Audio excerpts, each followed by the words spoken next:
अब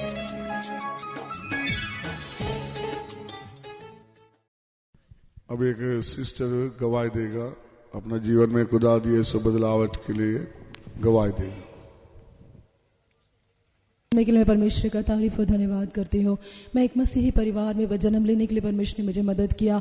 एक नामधारी मसीही परिवार, जिस प्रकार से इस उत्तर भारत में सीए नहीं कहा जाता, इस प्रकार से दक्षिण भारत में सीए से कहने वाला एक परिवार, जो एक परमेश्वर का भय मानने वाला, ऐसे माँ बाप के द्वारा एक जन्म दे के और उनके द्वारा भय और भक्ति के साथ पालन किया हुआ एक ऐसे परिवार में मेरा जन्म हुआ। मेरी माता अधिक ही बहुत परमेश्वर का भय मानने वाली और परमेश्वर के पर विश्वास रखने वाली, अधिक प्रार्थना करने वाली होकर दिखाई देने के कारण मेरे भी जीवन में इसी प्रकार परमेश्वर के प्रेम से भरकर जीवन व्यतीत करने के लिए परमेश्वर ने मुझे अपनी छोटी उम्र से ही परमेश्वर ने मेरी मदद की। इसलिए मैं परमेश्वर का धन्यवाद करती हूँ। हम लोग सीए से जो कहा गया उस सच्चाई में जीने के कारण उस जगह में विश्वास और प्रार्थना और कई बातें, ये सब बातें होने के बावजूद भी पवित्र आत्मा का अभिषेक और पानी का बपतिस्मा, ये सब सच्चाइयाँ, पूरी सच्चाइयाँ जो आज हमारी सच्ची कलीसिया में है, वो सारी बातों से हम लोग अनजान थे या तो हम नहीं जानते थे।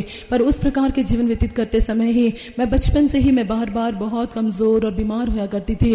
तो मेरी मम्मी अधिक परमेश्वर के भय मानने वाली रहने के कारण मुझे परमेश्वर के हाथ में सौंप कर उस छोटी उम्र में ही, परमेश्वर अगर मेरी बच्ची जिंदा रहेगी तो सचमुच परमेश्वर तेरी सेवा करेगी करके बचपन से मुझे सौंपा हुआ था। और जब भी मैं बढ़ती जाती थी तो मेरी मम्मी इस बात को कई बार कहती थी। कई बार इतना ज़्यादा मैं बीमार हमेशा रहने के कारण मेरी मम्मी ऐसे भी प्रार्थना किया करती थी, करके कहती थी कि परमेश्वर चिड़िया के पास भी उसके बच्चे हैं, पर मेरे पास मेरे बच्चे को रहने के लिए दे। इस प्रकार वो हमेशा परमेश्वर से पुकार कर प्रार्थना करती थी। जैसे दिन बढ़ते गए, जवानी की उम्र आई, मेरे माँ बाप भी मुझे मेरे प्रति जो परमेश्वर की योजना या अपने आप को जिस प्रकार से मेरे बारे में परमेश्वर के लिए सौंपा था, उन सारी बातों को लोग भूल गए और पूरी जिस प्रकार से संसार में मेरे प्रति में ऐसा होना चाहिए उनके मन के ख्यालों के अनुसार उन्होंने मेरे में बढ़ने के लिए और इस बात सारी परमेश्वर से जो प्रतिज्ञा की थी वो सारी बातों को भूल गए थे। पर परमेश्वर ने जो बात कहा था या परमेश्वर जो उद्देश्य मेरे प्रति परमेश्वर ने रखा था वो ना भूलते हुए उसकी कृपा दृष्टि मुझ पर रहने के कारण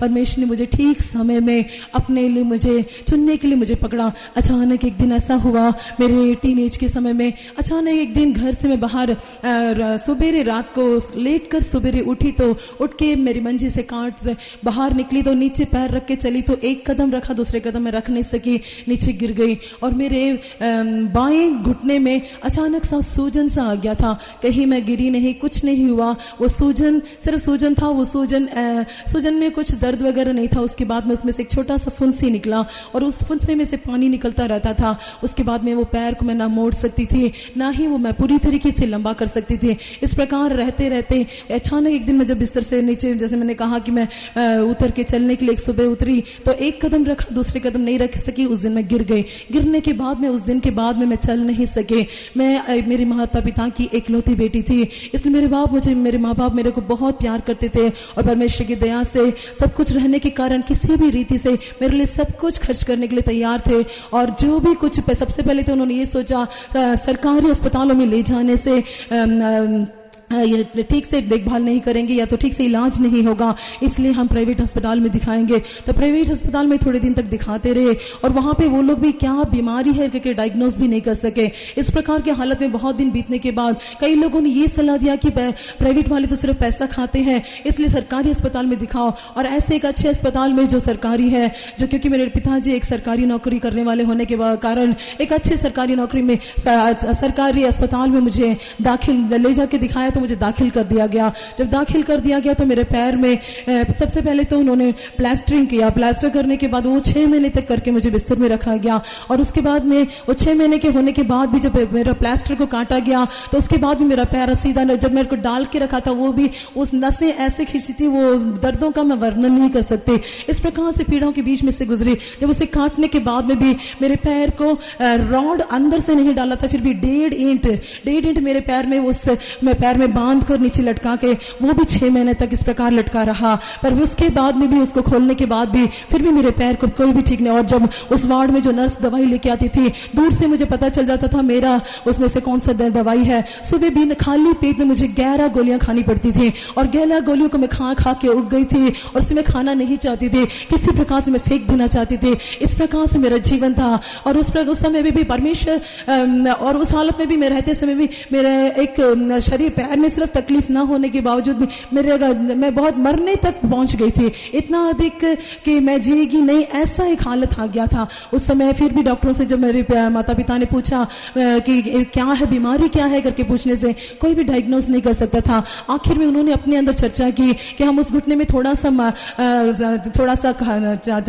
जो मांस से निकालेंगे और उसका ये जांच के देखेंगे कि ये बीमारी क्या है। जब मेरी मम्मी को ये पता चला कि क्या है, जांचना चाहते हैं, मेरी मम्मी बोली नहीं, डिस्चार्ज कर दो, मेरी बेटी कैसे भी किस हालत में है हम घर ले जाएंगे। इस हालत में मेरी माँ मुझे मेरे घर में वापस लौटा कर लेकर आए। उन दिनों में ही मेरी मम्मी के एक ही भाई है, मेरी मम्मी के 5 बहनें और एक भाई, और उससे एक भाई उसी दिनों में एक आजाद बंदीगोष्ठी मिशन में उन्होंने उद्धार पाया था। वो हमारे दक्षिण भारत के में से आए थे। तो वो लोग, उन्होंने जब मेरी बात सुनी तो उस कल उधर मेरे को लेके गए। तब मुझे व्हील चेयर में रख के ट्रेन में दक्षिण भारत में लेके गया, कोयम्बतूर में लेके जाया गया। जब उन्होंने वहां पर ले जाने के बाद में वो तभी उस विश्वास में आए थे और वहां पे सिर्फ प्रार्थना किया जाता था। तो उस जगह में मुझ कलीसिया में ले जाके वहां पे प्रार्थना करने के बाद 1 महीने के अंदर परमेश्वर के अनुग्रह से सिर्फ प्रार्थना किए हुए तेल लगाने के कारण परमेश्वर ने मुझे फिर से चलने के लिए, थोड़ा थोड़ा लकड़ी पकड़कर चलने के लिए, इस प्रकार थोड़ा थोड़ा करके चलने के लिए परमेश्वर ने मदद किया। इन सारे बीचों के, इन रास्तों में देखने से परमेश्वर ने मुझे चलाई हुई मार्गों का मैं वर्णन करने के लिए भी समय नहीं है। इस प्रकार से कई हालात में से गुजर रही थी। तो यहाँ तक मेरे माँ बाप मेरे प्रति बहुत ही दुखी होने के कारण, बहुत मन में क्लेश, क्योंकि मेरे अकेले रहने के, मेरे अकेली एक ही बेटी होने के कारण बहुत दुखी, किसी भी प्रकार से ठीक करने के लिए। इसके बीच में मेरे लिए जहां लोग कहते थे वहां सब लेके जाते थे। यहाँ तक मुसलमानों के पास लेके गए और उन्होंने कुछ कागज पढ़कर उन्होंने जला के दिया, उसे पानी में डाल के पीने के लिए दिया। इस प्रकार से रोमन कैथोलिक चर्च में लेके गए, वहां पे भी कुछ मन्नत माना। इस प्रकार जहां लोगों ने कहा किसी भी तरह मुझे चंगाई मिलना चाहिए करके लेकर गए। आखिर में परमेश्वर के पास आए। मम्मी ने फैसला किया मेरी बेटी मरने की हालत में आ गई है, अगर कुछ भी हो जाए, अगर मर भी जाए तो मरने से भी मेरी बेटी का प्राण तेरे पास पहुंचना चाहिए, इसलिए मेरी बेटी को तेरे हाथों में सौंप देती हूँ। इस प्रकार जब कहते समय ऐसा एक मार्ग खुला तो उसके बाद में ही परमेश्वर ने मुझे, मेरे मामा आकर मुझे लेकर गए। और इस प्रकार जब लेके जाने के बाद में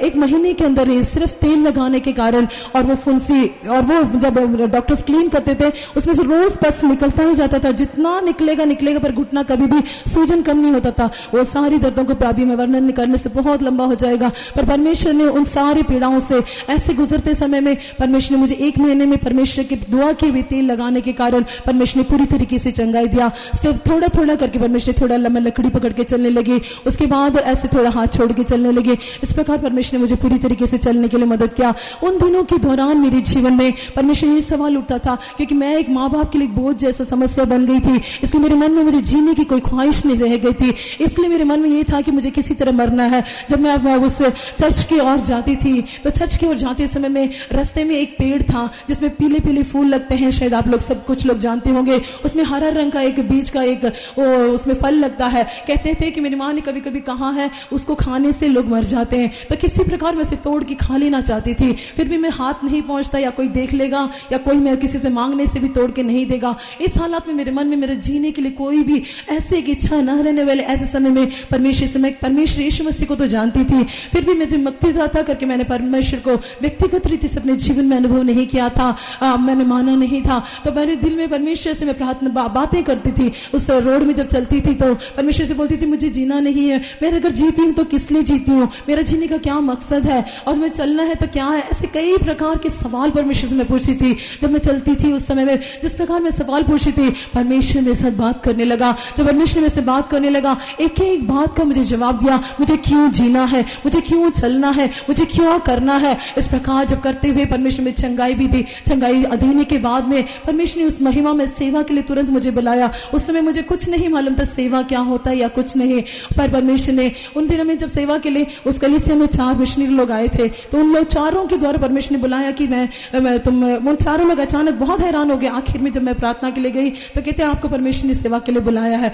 मैंने कुछ नहीं बोला, पर मुझे बहुत, और लोग आपस में बहुत हैरान हुए। कहते हैं चारों से परमेश्वर ने बात किया कि ये लड़की सेवा के लिए है। तो जब मैं वापस घर में लौट के आई तो परमेश्वर से मैंने बोला, परमेश्वर सेवा मैंने करना है, आपने 4 लोगों से बात कर दिया पर मेरे साथ बात नहीं किया, अगर मेरे साथ नहीं बात करने से मैं क्या करेगी। और मुझे उस समय सेवा के बारे में तो कुछ पता ही नहीं था, सेवकाई के बारे में भी कुछ पता नहीं था।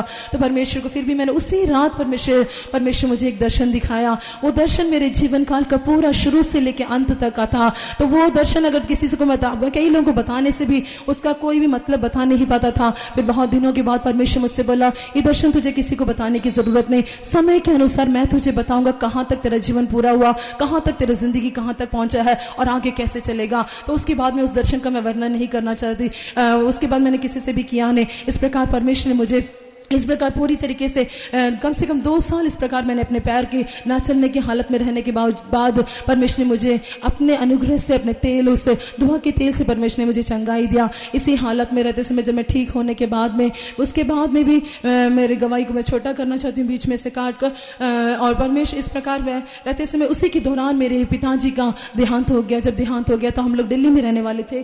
तो दिल्ली में रहते रहते मेरे पापा जी, जैसे मैंने पहले कहा, सरकारी नौकरी करते थे। तो उसी दिन में मैं लड़की रहने के कारण सारा जिम्मेवारी घर का बोझ मुझे उठाना पड़ता था। तो उठाने के लिए तो सब लोग मुझे, वो डैडी की नौकरी करने के लिए मुझे जाने के लिए मुझे कहा गया। पर परमेश्वर का बुलाहट मेरे जीवन में रहने के कारण, मेरी मम्मी एक परमेश्वर का भय मानने वाली होने के कारण परमेश्वर से हम प्रार्थना कर रहे थे। पर प्रार्थना करते समय बिल्कुल मुझे जाके नौकरी करना है ऐसा मेरे मन में नहीं था, क्योंकि परमेश्वर का उन दिनों में ही मैंने परमेश्वर का बपतिस्मा लिया और पानी का पवित्र आत्मा अभिषेक भी पा लिया था। तो पवित्र आत्मा के प्रेम से मैं भरती थी। तो उस समय इसलिए परमेश्वर के प्रेम के, उस विवश के जाने के कारण मुझे कोई नौकरी या काम करने के लिए, ऐसे कोई भी संसार में जाने के लिए बिल्कुल मन नहीं था। केवल परमेश्वर की मर्जी को करना है, इसके लिए हम लोग, मेरी मम्मी भी और मैं भी प्रार्थना करते थे। और आखिर में अपॉइंटमेंट लेटर हाथ में आ गया। अगले दिन जाके काम पे ज्वाइन करना था। ज्वाइन करने के दिन आने के बाद भी मन में कुछ भी ये नहीं था, क्योंकि एक तरह से सब कहते थे घर में सारा बोझ तुझे उठाना है, इसलिए तो नौकरी करते करते भी सेवा कर सकती है।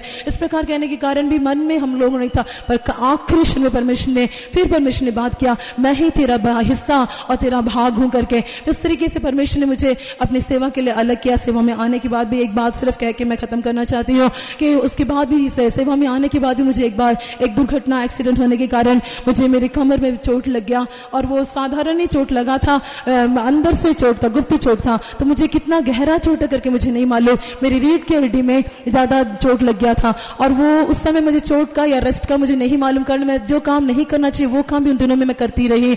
और क्योंकि परमेश्वर की गैरत के साथ कि मैं लंबी हूँ, घर में मैंने कोई काम नहीं किया, इसलिए कमर में दर्द होता है, तो कोई बात नहीं, मुझे करना चाहिए। वो क्या हो गया, बहुत ज्यादा बढ़ गया। यहाँ तक कि रीढ़ की हड्डी में एक्सरे लेने के कारण पता चला कि 7 जगह में, वो जगह में मुझे बहुत दबाव हुआ है। और यहाँ तक कि बेल्ट डालने के लिए एक फगवाड़ा में एक बहुत स्पेशलिस्ट पास ले गए थे कि सिर्फ एक्सरा करने के लिए दवाई हम नहीं खाएंगे, क्योंकि बेल्ट डालना था करके। तो बेल्ट डालने के लिए वो डॉक्टर बहुत हैरान होकर बोला, सीधा मैं लेट नहीं सकती थी। यहाँ तक कि जब मैं बिल्कुल गिर गई, मैं बहुत सबको शॉर्ट करके बोल रही हूँ, बीच में जब लेटा गया तो मुझे सी के शेप में, अंग्रेजी का जो सी है उस सेक्शन में ही लेट पाती थी। और मेरा एक्सरे भी उसी प्रकार रख के किया गया। हमने उसको कुछ भी नहीं बोला था, वो इतना स्पेशलिस्ट था। पर जब उन्होंने बोला बेल्ट भी लगाने के लिए ये नहीं सकती है, फिर भी हमारे लोगों ने बोला सिर्फ बेल्ट हमें दे दो, कुछ भी हम दवाई नहीं करेंगे, खाएंगे कुछ भी। तो बेल्ट भी लेके रख दिया गया। तो इस प्रकार की हालत में मैं बिस्तर में, जब निशास घर में भी 2 साल तक लगभग मैं बिस्तर में रही।